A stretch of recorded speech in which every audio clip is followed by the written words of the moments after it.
Assalamualaikum warahmatullahi wabarakatuh. Apa kabar adik-adik SMKN Negeri 12 Malang? Semoga dalam keadaan yang sangat baik ya. Perkenalkan, saya Sania Maulida Iswanda dari KPL Pendidikan Sejarah Universitas Negeri Malang gelombang kedua. Hari ini saya akan berbagi sedikit ilmu tentang peristiwa sejarah bersama adik-adik. Jadi disimak sampai akhir ya. Sebelum memulai pelajaran pada hari ini, kita harus berdoa terlebih dahulu. Berdoa menurut kepercayaan dan keyakinan masing-masing. Saya persilakan. Berdoa selesai. Baik, hari ini kita akan belajar tentang peristiwa Sumpah Pemuda sebagai tonggak persatuan dan kesatuan.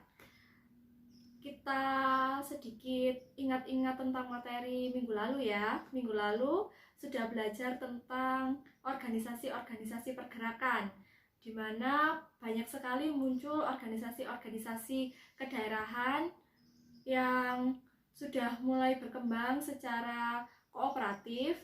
Nah, setelah munculnya organisasi-organisasi ini, muncullah inisiatif untuk membentuk suatu front atau perkumpulan yang organisasinya bukan cuma dari daerah-daerah tapi dari tingkat nasional. Nah, maka dari itu kita hari ini akan belajar tentang peristiwa Sumpah Pemuda sebagai tonggak persatuan dan kesatuan ini. Kita berfokus pada nilai nasionalisme dan munculnya rasa persatuan di antara golongan pemuda. Nah, disimak sampai akhir ya, karena di akhir nanti saya akan membacakan materi dan juga soal yang harus adik-adik kerjakan. Nah, pertama-tama yang perlu kita pelajari adalah latar belakang lahirnya Persatuan Organisasi Pemuda. Gagasan tentang persatuan dan kerjasama organisasi sudah lama didengungkan oleh tokoh-tokoh pergerakan nasionalis. Semakin bersemangat untuk membentuk kekuatan bersama. Apalagi kondisi politik saat itu yang diwarnai dengan sikap yang keras dan kejam pemerintah kolonial terhadap organisasi-organisasi pergerakan yang ada. Oleh karena itu, sangat diperlukan kerjasama antara berbagai organisasi pergerakan yang ada. Insinyur Soekarno mendesak para pemimpin organisasi untuk membentuk sebuah federasi antar partai dan organisasi yang sekaligus merupakan front sawo matang untuk menghadapi praktik diskriminasi kelompok kulit putih terhadap kulit hitam, di mana kulit putih merasa superior. Federasi dalam hal ini harus mencerminkan situasi sosial dan politik di Indonesia dengan berbagai orientasi dan aliran yang beragam. Mengingat realitas ini, maka federasi itu dibuat longgar dan tidak lebur. Untuk membahas secara resmi tentang ide federasi tersebut, maka pada tanggal 17 sampai 18 Desember 1927 diadakan rapat di Bandung. Hadir dalam rapat itu antara lain perwakilan dari BU, PNI, PSI, dan juga PPKI. Beberapa organisasi pemuda seperti Sumatera PON, Kaum Betawi Pasundan, Kelompok Studi Indonesia, mereka sepakat mendirikan sebuah federasi yang diberi nama Pemufakatan, Perhimpunan Politik Kebangsaan Indonesia atau dikenal dengan PPPKI. Kemudian sebelum terbentuk kepengurusan federasi yang tetap, terlebih dahulu dibentuk semacam panitia yang diketuai oleh Sabirin. Akhirnya terbentuk kepengurusan tetap PPPKI. Kepengurusan PPPKI adalah sebagai berikut. Dewan Penasihat yaitu Insinyur Soekarno dan juga Dr. Sukiman. Ketuanya Iskak Cokro Di Suryo. Sekretaris merangkap bendahara yaitu Dr. Samsi. Selanjutnya, adapun tujuan dari PPPKI adalah sebagai berikut. Pertama, mencegah perselisihan antar partai dan organisasi. Kedua, menyatukan arah dan cara beraksi dalam perjuangan kemerdekaan Indonesia. Ketiga, mengembangkan persatuan kebangsaan Indonesia dengan berbagai lambangnya seperti Sang Merah Putih, lagu Indonesia Raya, dan bahasa Indonesia. Selanjutnya adalah Kongres Pemuda 1. Munculnya elit baru di kalangan kaum muda terpelajar telah melahirkan pemahaman baru, yakni tentang kebangsaan. Di kalangan elit baru itu lebih cenderung memilih pekerjaan sebagai guru, penerjemah, dokter, pengacara, dan wartawan agar dapat memberikan perlindungan dan advokasi kepada rakyat. Dalam kongresnya di Solo pada 12 Juli 1918, Trikoro Dharma, yaitu sebuah organisasi, diganti menjadi Jong Java yang berarti Jawa Muda. Harapannya masyarakat dan komunitas Sunda di Jawa Barat dan juga kaum Betawi bisa bergabung dengan Jong Java. Pada tanggal 15 November 1925 dilaksanakan pertemuan organisasi-organisasi pemuda. Hadir di dalam pertemuan itu antara lain perwakilan dari Jong Java, Jong Sumatera, Jong Ambon, Jong Cilebes, pelajar-pelajar Minahasa, Sekarukun, dan juga dalam pertemuan ini antara lain dibahas tentang rencana Kongres Pemuda. Kemudian setelah pertemuan ini juga dibentuk sebuah komite dipimpin oleh Tambari.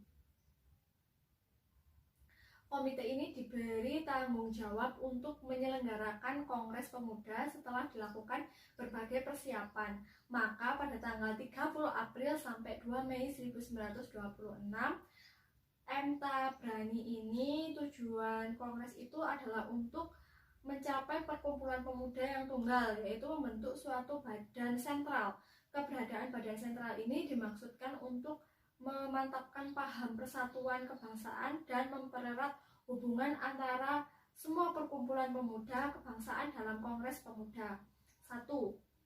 Dalam Kongres Pemuda 1 ini telah muncul kesadaran dan kesepemahaman tentang perlunya bahasa kesatuan. Pada saat Kongres ini telah diusulkan untuk memutuskan bahasa kesatuan yang pilihannya antara bahasa Jawa atau bahasa Melayu. Setelah dipilih satu di antara dua bahasa itu, akhirnya dipilih bahasa Melayu sebagai bahasa persatuan yang disebut dengan bahasa Indonesia. Jadi pada akhir Kongres Pemuda 1 itu sudah disepakati dan diputuskan bahwa bahasa persatuan adalah bahasa Indonesia. Hanya pada waktu Tabrani mengusulkan dan kemudian memutuskan agar Ikrar Pemuda yang mengakui bahasa Indonesia sebagai bahasa persatuan ini dibicarakan lagi pada Kongres Pemuda berikutnya. Tetapi ini adalah hasil penting dari Kongres Pemuda 1, yaitu disahkannya bahasa Indonesia sebagai bahasa persatuan. Nah, berikut adalah gambar Kongres Jong Java yang saya sebutkan tadi. Nah, selanjutnya gagasan Persatuan Kongres Pemuda 1. Di dalam Kongres Pemuda 1 tadi kan beberapa pemuda memberikan gagasannya tentang persatuan. Nah, ini ada beberapa versi di mana Sumarto berbicara tentang gagasan persatuan Indonesia. Bahdar Johan berbicara tentang kedudukan wanita dalam masyarakat Indonesia.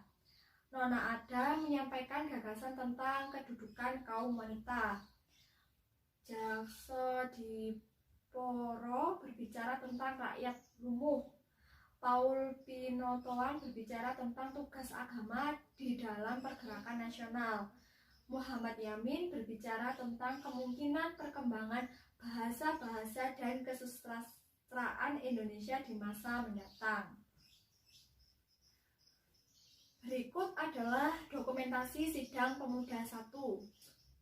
Yang selanjutnya adalah Kongres Pemuda 2. Pada tanggal 28 Desember 1927, Jong Indonesia menyelenggarakan kongres di Bandung. Dalam kongres ini, Insinyur Soekarno memberikan ceramah yang dapat menambah semangat para pemuda. Dalam kongres ini juga menetapkan nama Jong Indonesia diganti dengan Pemuda Indonesia. Beberapa keputusan penting dalam kongres ini antara lain menetapkan nama Jong Indonesia diganti dengan Pemuda Indonesia.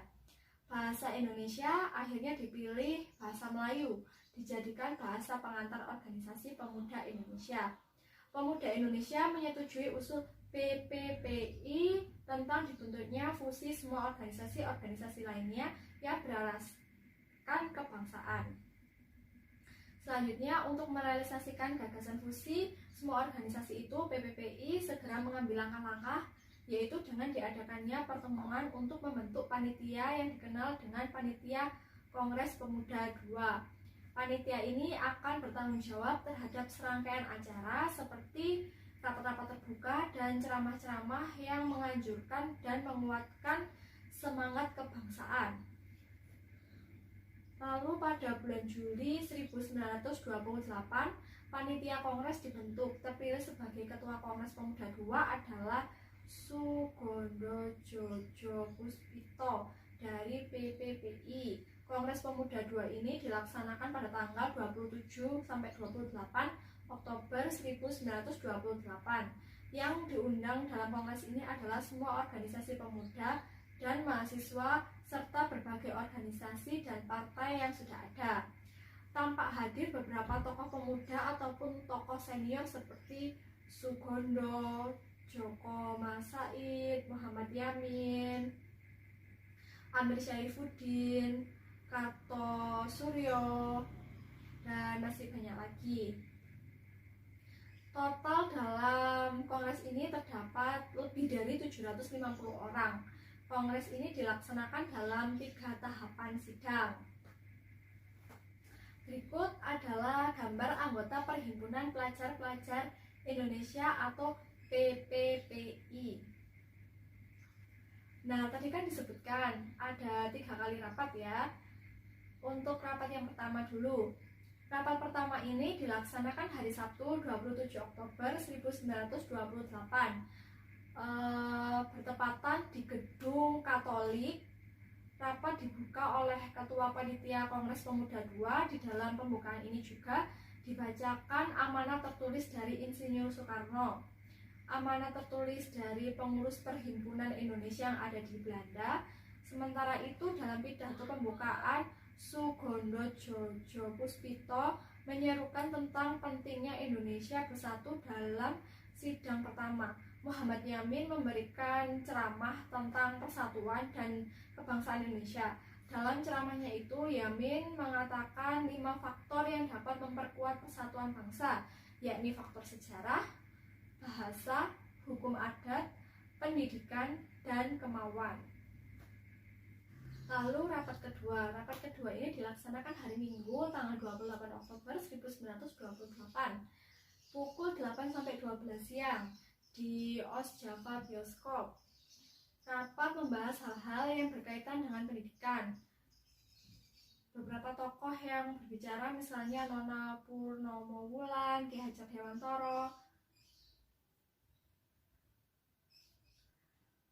Rapat ketiga dilaksanakan hari Minggu 28 Oktober 1928. Pada saat istirahat, tampillah W.R. Supratman untuk memainkan lagu yang diberi judul Indonesia Raya.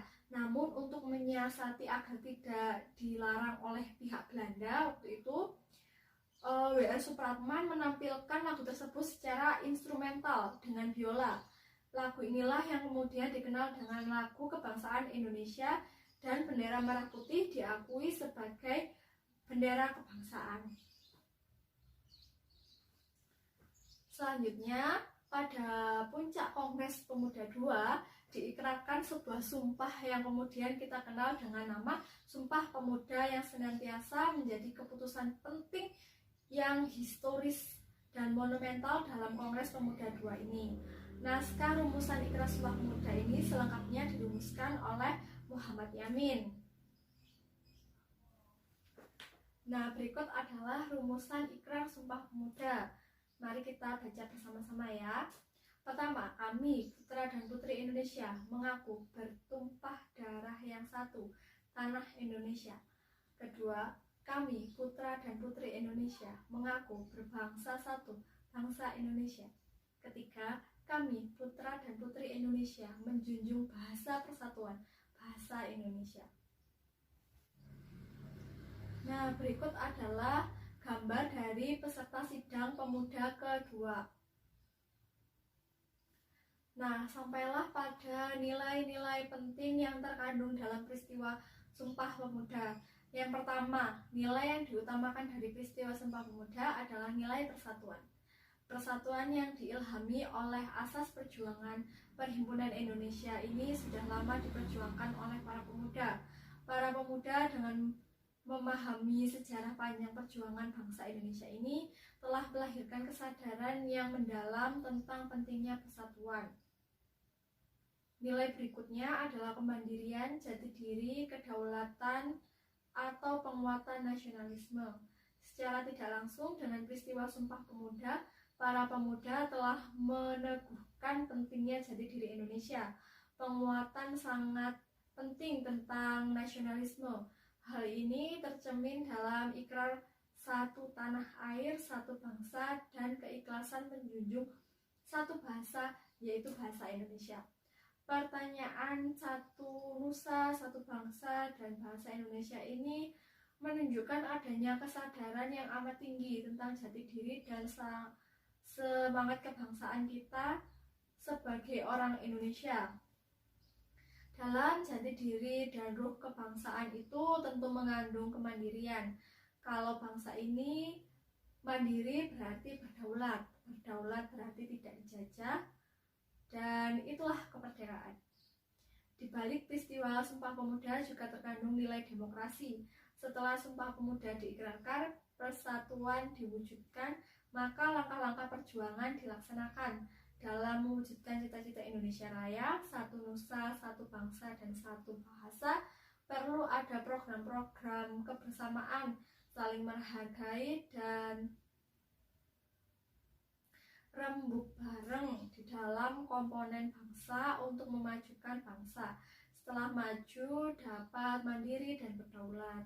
Bahkan dalam strategi politik, para pemuda juga mengembangkan sikap saling menghargai, baik yang mengambil langkah kooperatif maupun yang non-kooperatif. Mereka dalam perjuangan tidak dengan fisik dan kekerasan, tetapi dengan bermusyawarah atau berdemokrasi. Nah, adik-adik, itu tadi materi tentang Sumpah Pemuda sebagai tonggak persatuan dan kesatuan. Bagaimana? Sudah paham atau belum? Untuk menguji adik-adik sudah paham atau belum, adik-adik harus mengerjakan 2 pertanyaan dari saya. Yang pertama adalah jelaskan secara singkat bagaimana latar belakang lahirnya Persatuan Organisasi Pemuda. Jelaskan ya. Lalu yang kedua, setelah membaca materi Sumpah Pemuda, coba analisislah nilai-nilai penting dalam Sumpah Pemuda. Nah, bagaimana? Itu tadi 2 soalnya ya, jangan lupa dikerjakan di kolom A persepsi. Lalu adik-adik, pembelajaran hari ini saya sudahi. Terima kasih atas perhatiannya. Jangan lupa belajar dan juga selalu patuhi protokol kesehatan dan juga jaga kesehatan supaya tetap bisa menuntut ilmu dan juga banyak belajar. Sekian dari saya. Jika banyak salah kata saya mohon maaf. Wassalamualaikum warahmatullahi wabarakatuh. Sampai jumpa.